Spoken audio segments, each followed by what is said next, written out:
Part three, we're trying to inspire a lot of the young men and women who'd like to follow your footsteps. You are a great role model for the world, Captain Flo.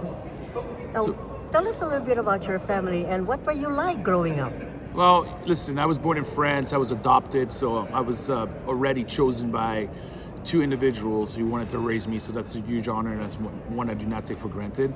But I grew up with people that love me. It gave me opportunities to be myself. Maybe I was a little bit too crazy growing up. I had a lot of energy, to just say that. But I grew up with a family that really believed that you need to go out there and test out things, learn how to fail, learn how to get back up, understand these lessons, and really develop and grow. And so I wasn't sheltered in a way. I wasn't protected in a way that didn't allow me to be creative.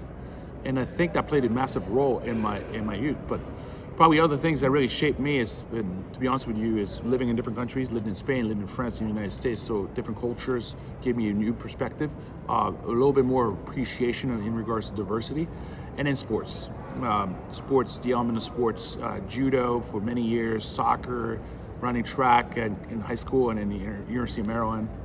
All these experiences, all these challenges, the hard work behind the scene that no one's watching, the discipline, the integrity that you learn, it really helped me develop my character. That played a very key role on top of everything else that I learned in the military, and now plays a really significant role as well in my professional career.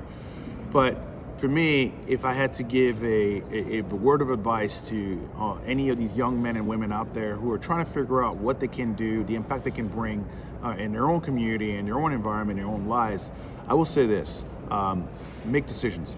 I would say do not dwell on the failure aspect of it. Failure is growth. Failure is experience. Failure is a lesson. I've failed over and over and over again in my life, and I've learned more from my failures than my successes. I do not fear failure.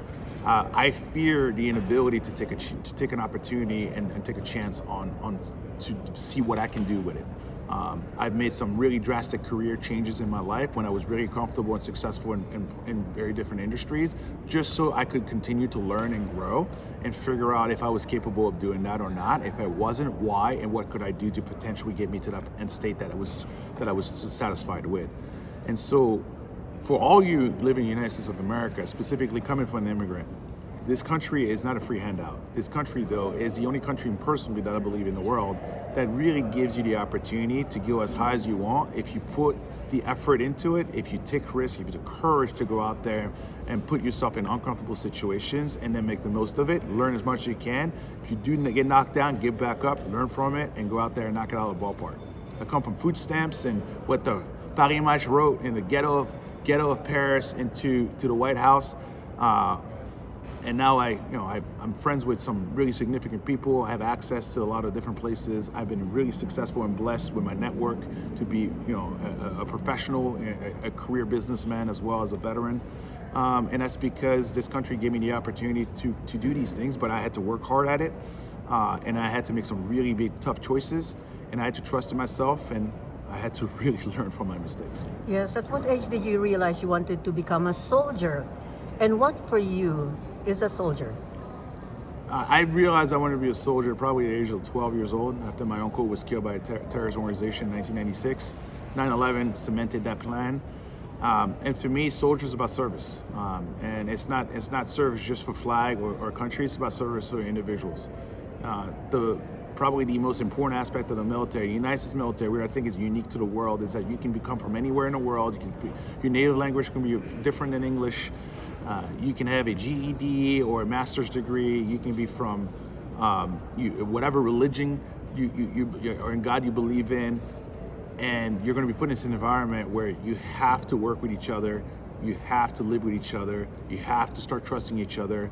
And what it leads to, specifically in a combat situation, is you're going to find a completely new understanding of where these people who are very diverse background come from. You're going to start to love them for it, and you're going to put your life on the line day in, day out, night in for these individuals. So someone you might never want to associate with on the civilian side because they're completely different than you, completely different background, and you think that you have no commonalities, might become the best man or the man of honor at your wedding because of the service that you've gone through together in the military. So